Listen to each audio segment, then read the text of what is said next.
JSSC TGT Jharkhand में क्या होता है कि जो जेएसएससी है अर्थात झारखंड कर्मचारी चयन आयोग जो है वो झारखंड राज्य में टीजीटी की भर्तियों को कराता है। टीजीटीओ, पीजीटीओ, सहायक आचार्य, वहाँ पे जो 1 से 5, 6 से 8 तक की जो भर्तियां हैं उन भर्तियों को लेकर के कराता है। लेकिन आज की बात में, आज की क्लास में हम लोग जो डिस्कस करने वाले हैं वो बेसिकली डिस्कस करेंगे टीजीटी को लेकर के डिस्कस करेंगे। जेएसएससी जो वहाँ का एक बोर्ड है और जो भर्तियों को कराता है, ध्यान रखना।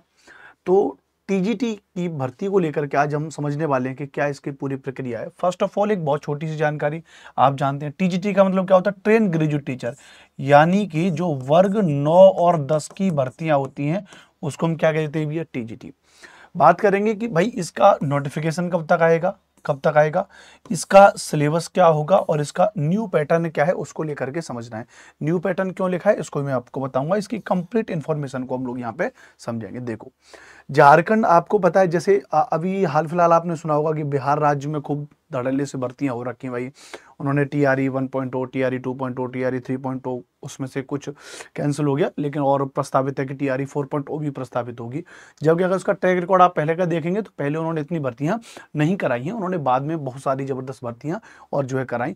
तो इससे एक पॉइंट हमेशा ये भी निकलता है, जो बच्चे कहते हैं कि सर, मतलब एक ये मैं अपना आपको आइडिया बता रहा हूँ, जो बच्चे कहते हैं कि सर भर्ती नहीं आ रही है, भर्ती नहीं आ रही है, या जो बच्चे एक पॉइंट कहते हैं साहब कि तिथि घोषित नहीं हुई है, तिथि घोषित नहीं हुई है, तो बच्चे इसका भी कहते हैं कि तिथि घोषित नहीं हुई है, ये भी एक बच्चे कहते हैं। तो इन दोनों में कहते हैं कि साहब जब ये काम नहीं हुआ है तो फिर हम तैयारी क्यों करें या तैयारी कैसे करें, ये समझ में नहीं आ रहा। तो मैं एक चीज बस कहता हूं कि भर्तियां तो थोड़ी बहुत लेट सही लेकिन आएंगी जरूर, ये बात तय है, ये बात 1000% तय है। बिहार वाले बच्चों से पूछिए, जो 9वीं 10वीं वर्ग पे बिहार में बीएसटेट का एग्जाम होता है, पेपर 1 9वीं 10वीं, पेपर 2 11वीं 12वीं, दोनों बार भर्तियां आई, लेकिन 50% बच्चे, 60% बच्चे मैं आपको ऐसे मिलवा दूं जो अपना बीएसटेट का एग्जाम पास नहीं कर पाए, जो जस्ट क्वालिफाइंग पेपर है। भर्ती की तो बात छोड़िए, क्योंकि उनकी तैयारी बहुत डाउन हो चुकी थी, कई साल हो गए उन्होंने पढ़ाई छोड़ दी बिल्कुल, 2 महीने 3 महीने 4 महीने 5 महीने में नहीं कर पाए। तो इसीलिए भी जरूरी है कि तैयारी को, सिलेबस को पकड़ के चला जाए, ये एक जवाब हो जाएगा। सबसे पहले एक एक करके इसके पॉइंट को समझेंगे, फटाफट से यहां पे देखिए, नीचे से उठाते हैं, सिलेबस को समझेंगे। सबसे पहले हम इसको समझेंगे, आपके सिलेबस को ध्यान रखना। जेएसएससी टीजीटी की अगर बात करेंगे यहां पे तो 2 पेपर होंगे। सबसे पहली बात है, एक दिवसीय परीक्षा है, 1 डे एग्जाम है। 1 डे एग्जाम का मतलब एक ही दिन में पेपर खत्म, 1 डे एग्जाम एक दिन में, लेकिन 2 पेपर होंगे, ध्यान रखना। कितने होंगे भैया? एक तो होगा आपका पेपर 1 होगा और एक आपका होगा, याद रखना, पेपर 2। तो पेपर 1 और पेपर 2। पेपर 1 की अगर हम बात करेंगे तो पेपर 1 में क्या हो जाएगा भैया?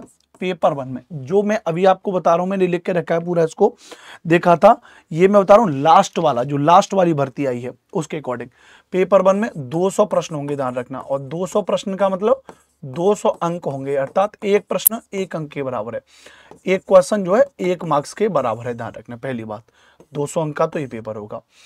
मेन पेपर जो पेपर 2 है, ध्यान रखना, ये सब्जेक्टिव है आपका, ये सब्जेक्ट स्पेशल है। ये क्या भी आपका?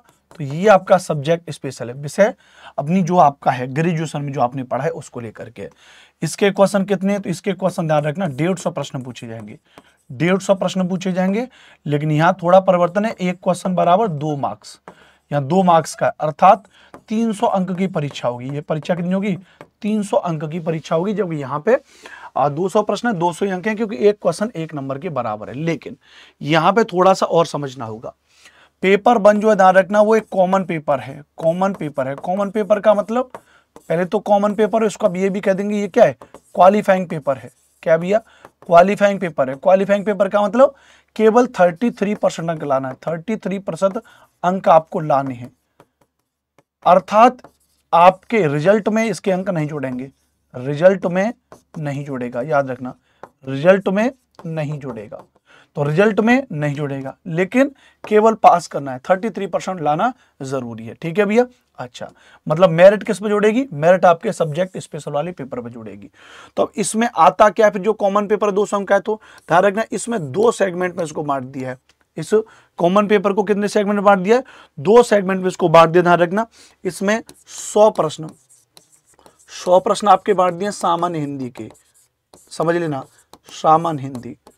100 प्रश्न आपके इसमें बांट दिए सामान्य ज्ञान के लिए। सामान्य ज्ञान, सामान्य ज्ञान का मतलब वही आपकी जीके जीएस, जिसमें history, geography, polity, economy, current affairs है ना, प्लस आपका general science, general science, plus आपका वही कंप्यूटर है ना, कंप्यूटर, जनरल साइंस हो गया, कंप्यूटर हो गया, प्लस आपकी झारखंड की जीके, इस पर ज्यादा फोकस करना है, झारखंड जीके। ये लास्ट वाले पेपर पर आधारित था। इस बार संभावना हो सकती है कि इसमें भैया इसमें जो है मैथ्स और रीजनिंग को भी ऐड कर दिया जाए, तो वो अगर ऐड होगा तो उसको उस तरीके से देखेंगे ना। ये कॉमन पेपर 100 अंक का हो जाएगा। 100 प्रश्न जो सामान्य हिंदी के, यहां पर भी इन्होंने इसको कैटेगराइज कर दिया है। क्या कैटेगराइज कर दिया? 50-50 कैटेगराइज कर दिया। 50 नंबर की आपकी व्याकरण हो जाएगी, 50 नंबर की आपकी व्याकरण हो जाएगी, 50 नंबर का आपका हिंदी का अनुच्छेद हो जाएगा।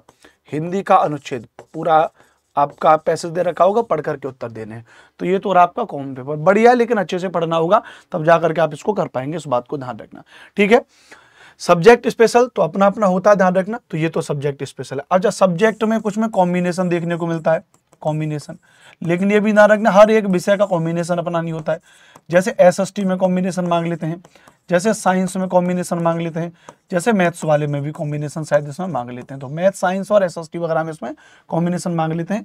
जैसे एसएसटी का कॉम्बिनेशन एक ऐसा है कि इसमें हिस्ट्री के साथ पॉलिटिकल साइंस कुछ ऐसा है, मतलब जब नया नोटिफिकेशन आएगा जब इसका, तब और डिटेल में बता दूंगा। लास्ट वाले पे आधार बताऊं, जैसे हिस्ट्री के साथ पॉलिटिकल साइंस, सिविक्स जिसको आप कह रहे हैं। जैसे इकोनॉमिक्स अगर होता है तो इकोनॉमिक्स का इंडिविजुअल पेपर होता है, 150 नंबर का इकोनॉमिक्स होता है इकोनॉमिक्स में, और जो मेरे ख्याल से किसी और को शामिल नहीं किया जाता, या इस तरीके से जब नया नोटिफिकेशन आएगा तब डिटेल में बता देंगे इसके बारे में। तो ये तो रहा इसका सिलेबस। भाई सिलेबस क्या है? तो ये इसमें नया मैथ्स और रीजनिंग को ऐड किया जा सकता है। तो ये तो रहा जो है कि सिलेबस भी इसी को मान लीजिए, और ये रहा आपका न्यू एग्जाम पैटर्न रहा, इस बात को ध्यान रखना, ठीक है।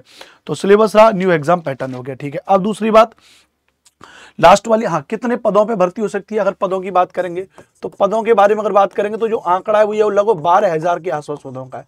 12,000 पदों का आंकड़ा है भाई, 12,000 पदों पर ये भर्ती होगी 9वीं 10वीं। लास्ट वाली भर्ती जो हुई थी वो 18,000 पदों पे भर्ती हुई थी। लास्ट वाली भर्ती, लास्ट वाली जो इसकी भर्ती हुई थी वो 18,000 पदों पे भर्ती हुई थी, 18,000 पदों पे भर्ती हुई थी। तो संभावनाएं जो आंकड़े देखे जा रहे हैं कि भाई लगभग 12,000 के आसपास भर्ती हो जानी चाहिए, है ना। अच्छा, अब तो ये हो गया। अब दूसरा मुद्दा ये है भाई, क्वालिफिकेशन क्या होनी चाहिए? इसमें क्वालिफिकेशन नहीं लिखा है, क्वालिफिकेशन क्या होनी चाहिए? तो देखो क्वालिफिकेशन के मामले में यहाँ एक मामला ये है कि क्या यहाँ सीटेट जरूरी है? नहीं, यहाँ सीटेट जरूरी नहीं है। यहाँ केवल आपका ग्रेजुएशन होना चाहिए संबंधित विषय में, ग्रेजुएशन प्लस बीएड है आपका, ग्रेजुएशन प्लस बीएड है यहाँ पे, और टीजीटी लेवल पे कोई सीटेट नहीं है। तो ग्रेजुएशन प्लस बीएड याद रखना, ग्रेजुएशन प्लस बीएड आपकी होनी चाहिए। आयु कितनी होनी चाहिए? आयु का क्या मैटर है समझना। तो जो जनरल कैटेगरी के मतलब उसमें 37 है, 37 प्लस उसमें 5 साल का अलग से आरक्षण मिलता है सबको का, मतलब कुछ इसके झारखंड का आदिवासी एरिया है कुछ थोड़ा इस तरीके से, तो 5 साल का झारखंड वगैरह के लोगों को या कुछ इस तरीके से अलग से रिजर्वेशन मिलता है। मतलब आयु को लेकर के काफी यहाँ पे और जो है रिलैक्सेशन है। ये सारी जानकारी प्रॉपर नोटिफिकेशन आ जाएगा तब उसमें लिखा जाएगा, इस पर इतना जोर देने की आवश्यकता नहीं है, इस बात को ध्यान रखना, ठीक है। तो ये वाला हो जाएगा, कोई जेटेट कोई सीटेट की आवश्यकता इसमें नहीं है, इस बात को ध्यान रखना, ठीक है भैया। अच्छा, अब दूसरी बात करेंगे, ध्यान रखना। अब दूसरी बात कि भाई ये बताइए इसका मतलब जो नोटिफिकेशन का बता सकता है। नोटिफिकेशन की बात करेंगे, देखो फिक्स तो कुछ होता नहीं कि नहीं भाई इतने दिन को आएगा। लास्ट वाली नियमावली की बात करेंगे तो आपको ये भी आपको पता है, पहले तो 2022 वाली, फिर 2022 वाली नियमावली रद्द होकर के 2023 में बनी, फिर उसको भी कुछ संशोधन हुआ। तो नियमावली तो इसकी बन गई है, नियमावली इसकी बन गई है, बस इसकी क्या आना भी है, नोटिफिकेशन आना बाकी है। नोटिफिकेशन कब आपको देखने को मिल सकता है? चुनाव के बाद देखने को मिल सकता है, चुनाव के बाद। अब इस बात पर मुंह नहीं करना कि अरे यार अनुपम पूरी वीडियो हमने देखी इसी बात को लेकर के नोटिफिकेशन कब आएगा और ये छोटी सी बात बाद में बताइए और हमारा इतना टाइम वेस्ट कर दिया। भाई सब टाइम वेस्ट नहीं किया, इतनी कायदे की बात आपको बताइए, पूरी रिसर्च करके दुनियादारी आपको बताइए और आपके अंदर एक मनोबल लेकर के, आपके अंदर एक मोटिवेशन का भाव जागृत किया कि भाई आप ये सारी चीजें अपना पढ़ो, सब्जेक्ट स्पेशल में, कॉमन पेपर में सारी चीजें पढ़ो, भर्ती देर से ही आएगी लेकिन कम से कम तैयारी तो आपको पहले करनी पड़ेगी। अब नहीं समझ में आ रहा भैया तो इसमें हम कुछ आपके लिए कर नहीं सकते हैं। चुनाव के बाद भर्ती जो देखने को मिल सकती है और नियमावली इसकी पहले से बनी हुई है, बस आप लोग अपने संबंधित विषय के अकॉर्डिंग। अब एक और चीज ध्यान रखना, जितनी भी अब टीजीटी की भर्ती है ना, कोई भी टीजीटी हो, जैसे हमारे उत्तर प्रदेश में भी टीजीटी संभावित है, उत्तर प्रदेश है या आपके झारखंड है, कोई भी है, सब में क्या हो रहा है, और सब में एक चीज वो लोग ऐड कर रहे हैं, कॉमन पेपर सब में ऐड कर रहे हैं। कॉमन पेपर में बिल्कुल जीके जीएस तो कॉमन है, जनरल साइंस कॉमन है, कंप्यूटर कॉमन है, संबंधित राज्य की जीके कॉमन है, मैथ रीजनिंग कॉमन है, ध्यान रखना, हिंदी कॉमन है। तो ये कॉमन पेपर पे थोड़ा सा अच्छे पढ़ना जरूरी है, क्योंकि इसमें 33% लाना जरूरी है, अगर नहीं आया तो सब्जेक्ट स्पेसिफिक फेल हो जाएगा। और अच्छा, सब्जेक्ट को पढ़ना भी बड़ा जरूरी है, आपके सब्जेक्ट अपने विषय को पढ़ना बेहद जरूरी है। तो भर्ती देर से सही लेकिन आएगी जरूर, आप अपने विषय को तैयारी करते रहिए, ध्यान रखना। हमारे एप्लीकेशन पे टेक्स्ट बुक के, हमारा एप्लीकेशन है, ये जो जानकारी हमारी कहाँ मिलती है, ध्यान रखना, ये जानकारी हमारी टेक्स्ट बुक के एप्लीकेशन मिलती है। तो आप वैसे भी आप जाइए, जैसे मान लेते हैं कि आप टेक्स्ट बुक आप डालेंगे तो टेक्स्ट बुक आप देखेंगे, सबसे पहले text book India number 1 government exam preparation site है हमारी। इस टेक्स्ट बुक की साइट पे आप जाएंगे तो यहाँ पर ये शायद मैंने इसको पहले खोल रखा होगा कभी, तो मैं यहाँ से इसको अगर लॉग आउट करूंगा तो जनरली आप देखेंगे जैसे सुपर कोचिंग वाली सेगमेंट में आप जाते हैं तो सुपर कोचिंग में भी आप किस में जाएंगे, टीचिंग एग्जाम में। टीचिंग एग्जाम है तो टीचिंग एग्जाम में बिहार के बाद जब आप नीचे जाएंगे तो इस तरीके से थोड़ा नीचे आएंगे तो आपको झारखंड का जेएसएससी के सारे कोर्स मिलेंगे, एमपी टेट सी टेट है, क्योंकि हम लोग सारे कोर्सेज की तैयारी यहाँ पे कराते हैं। शायद अभी मैं रिफ्रेश नहीं कर पा रहा हूँ शायद अपनी इस साइड को, हाँ ये आ गया, झारखंड वाला आ गया, तो झारखंड जेएसएससी टीचर वाला है, तो इसमें कंप्लीट प्रिपरेशन है। तो इसको आप यहाँ पे जाकर के और इसको अगर अंदर जाके देखें, इसको थोड़ा सा, कहाँ गया झारखंड, इसको थोड़ा सा अंदर जाके देखते हैं। Jharkhand SSC teacher exam with super teachers of India, इसमें आप देखेंगे डिस्काउंट वगैरह चल रहा है, 959 का है। ये सारे के सारे टीचर आपको जो है इसको में देखने को मिलेंगे। यहाँ पर मेरा फेस आपको दिख रहा है, ये सारी चीजें, तो 99 का ये कोर्स आपको देखने को मिलेगा। यहाँ पे आप जाइए इसको यहाँ पे और परचेस करके इसको परचेस कर सकते हैं मस्ती के साथ में, कोई दिक्कत वाली बात है नहीं, ठीक है। तो कंप्लीट कोर्स है, जाइए इसको परचेस करिए बढ़िया तरीके से हमारी वेबसाइट पे और कंप्लीट हो जाएगा, ठीक है। चलो कोई भी डाउट है तो बस ये कि यहाँ पर मैं एक नंबर लिख दे रहा हूँ आपके लिए, उस नंबर पे आप कॉल कर लीजिएगा। ये मेरा नंबर है 8755238500। इस नंबर पे कॉल कर लीजिए और बढ़िया से कोर्स को परचेस कर लीजिए। बहुत बहुत धन्यवाद, शुक्रिया। कल फिर से आपसे मुलाकात करेंगे, तब तक take care, love you all, जय हिंद, जय भारत।